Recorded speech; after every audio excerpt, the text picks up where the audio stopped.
Hola chicos, ¿cómo están? Espero que bien. En esta oportunidad vamos a trabajar lo que es la teoría cinético-molecular de los gases. Como objetivo, nos planteamos el conocer el comportamiento de los gases según la teoría cinético-molecular. Durante la segunda mitad del siglo XIX, los físicos Ludwig Boltzmann y James Clerk Maxwell desarrollaron la teoría cinético-molecular de los gases ideales para explicar las propiedades físicas de los gases. Para conseguirlo, ellos crearon un modelo denominado gas ideal. ¿Ya? Estos gases ideales no existen en la naturaleza, ¿ya? Pero imaginar el movimiento, es decir, la cinética, ¿ya? Recuerden que esa palabra significa movimiento. En el fondo era para poder imaginar el movimiento de sus partículas, o también conocida como moléculas, en determinadas condiciones, ¿ya? Para ver cuál era el comportamiento de estos gases reales, ¿ya? Que estaban en la naturaleza. Por ejemplo, si aumento la temperatura, ¿qué es lo que pasa? ¿Ya? O si disminuyo la temperatura, ¿qué es lo que ocurre con estas partículas? En el fondo es lo que vimos también en la clase anterior con esas imágenes. Bueno, se los voy a mostrar ahora para que hagamos recuerdo un poco de las moléculas. Ya. Ya, aquí tenemos entonces, recordando un poco lo que son las partículas o moléculas en distintos estados y digamos este movimiento que hay. Tengamos claro de que aunque estén en estado sólido, estas partículas igual tienen una vibración. En estado líquido también, y ya no es tanto una vibración, sino que es un poquito más mayor el movimiento que hay de estas partículas. Y en el gas, evidentemente, hay una diferencia aquí importante de las moléculas, es decir, ocupan todo el espacio. ¿Ya? Dicho eso, continuamos. Ok. Entonces, continuamos acá. Eh, bueno, la teoría cinético-molecular permite predecir un poco y explicar el comportamiento de un gas en función del movimiento constante y aleatorio de sus partículas, ¿ya? Se centra en 4 suposiciones. ¿Cuáles son estas? Primero, que las partículas de los gases están separadas por distancias, mucho mayores que sus propias dimensiones, ¿ya? Las partículas de los gases también están en movimiento constante y aleatorio, con frecuencia, también chocan entre sí. Las partículas de los gases no ejercen fuerzas de atracción o repulsión entre sí, ¿ya? Y lo último es que a medida que aumenta la temperatura de un gas, se incrementa la velocidad con la que se mueven las partículas, ¿ya? En la imagen anterior se veía o se mostraba, digamos, los distintos estados. Y en la clase pasada yo hice el aumento de temperatura, ¿ya? Y disminución de esta. ¿Y qué pasa con el caso del gas, por ejemplo? El movimiento de las partículas es más azaroso. Y bueno, en relación a esto, se sugiere trabajar en el cuaderno de actividades, la página 32 y 33. Vamos a ir al tiro para poder analizarlo. Bueno, estamos aquí en el libro, en el cuaderno de actividades, ¿ya?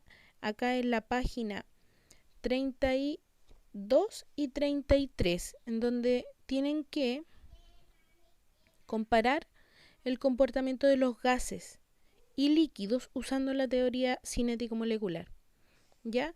Aquí tenemos que si en lo posible, si pudieran conseguir una jeringa, sin aguja evidentemente,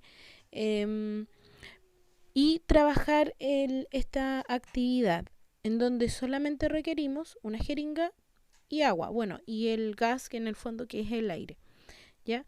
Y van indicando, aquí podemos ver cuáles son los pasos a seguir. Primero, por ejemplo, y esto lo hice en clase, así es que si no tienen jeringa en sus casas, no se compliquen y pueden recordar lo que yo hice en clases, porque se los mostré en más de alguna oportunidad con una jeringa que yo siempre ando trayendo, ¿ya? Primero, acá igual pueden verlo por esta imagen, llenar completamente la jeringa de aire y tapar el orificio con un dedo. Esto lo hice, ¿ya?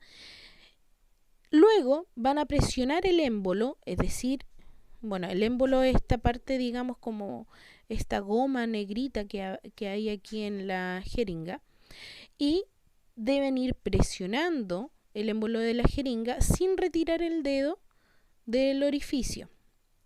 ¿Qué es lo que ocurre? Tienen que ir registrando, digamos, estas observaciones. Luego, repetir estos pasos anteriores, pero esta vez llenar la jeringa pero de agua, no con aire solamente, ¿ya?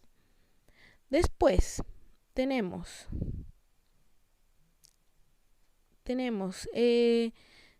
una tabla, ¿cierto? En donde ustedes van a hacer registro de los resultados.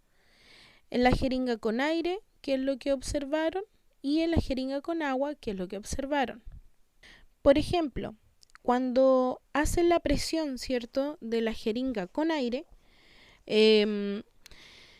por ejemplo, el émbolo en ese caso va a disminuir, es probable, ¿cierto?, el volumen del aire que está en el interior, es decir, van a poder seguir presionando hasta cierto punto, obviamente. Pero en el caso del agua, o la jeringa con agua, cuando ustedes empiecen a presionar el émbolo, probablemente el volumen de agua no va a cambiar, ¿sí? Luego, esas son como observaciones que tenemos que ir anotando, qué es lo que va ocurriendo. Luego, la página 33 dice, construye un esquema que represente cómo se encuentran las moléculas de agua y aire contenidas en la jeringa, ¿ya? Acá ustedes pueden, bueno, las moléculas o partículas, ¿cierto?, las pueden hacer como las pelotitas que ya hemos visto anteriormente en las animaciones, ¿ya? Y en el caso del aire o lo que la jeringa con aire, no sé, las moléculas separadas, ¿cierto?, desordenadas, ¿ya? Dentro de una jeringa, ¿ya? Y en el caso del agua, el esquema debe mostrar, digamos, las moléculas del líquido que estén levemente separadas o desordenadas, no tanto como en el caso del aire, ¿ya? Porque el aire es un gas. Y bueno, obviamente con cierto desplazamiento dentro de la jeringa.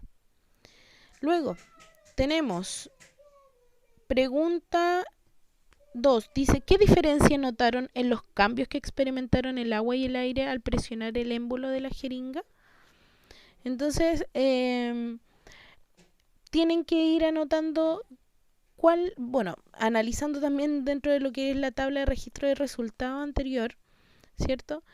¿Cuál es la diferencia? Por ejemplo, en el caso de la jeringa que contenía aire, por ejemplo, hubo un cambio más notorio, ¿cierto?, que en el caso del agua. Es probable, porque el aire, ¿cierto?, va a tener, como están todas estas partículas separadas, al presionar, las partículas se van a juntar un poco más solamente. En cambio, en el agua es diferente, no va a haber, no ocurre debido a que las partículas en el estado líquido no son fáciles de comprimir, ¿ya? Luego, número 3. ¿Qué suposiciones de la teoría cinético-molecular permiten explicar los cambios que experimentaron el agua y el aire al presionar el émbolo de la jeringa? Y en este caso, por ejemplo, los postulados que permite explicar la diferencia en el experimento con agua y aire es que, no sé, los gases están formados por partículas muy, muy pequeñas, ¿cierto?, que en la naturaleza están sumamente separadas entre sí, ¿ya? Y esta característica de los gases permite de que se pueda comprimir, ¿ya? Entonces, por ahí tienen las respuestas, ¿no? Número 4.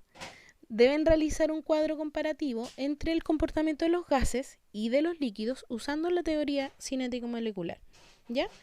Es decir, acá, no sé, dividen en dos, ¿cierto? Este recuadro, ponen líquidos por un lado, gases por el otro. En el caso de los líquidos, las moléculas, no sé, por ejemplo, están más alejadas en comparación a los sólidos. En este caso de los gases están súper separadas, ¿ya?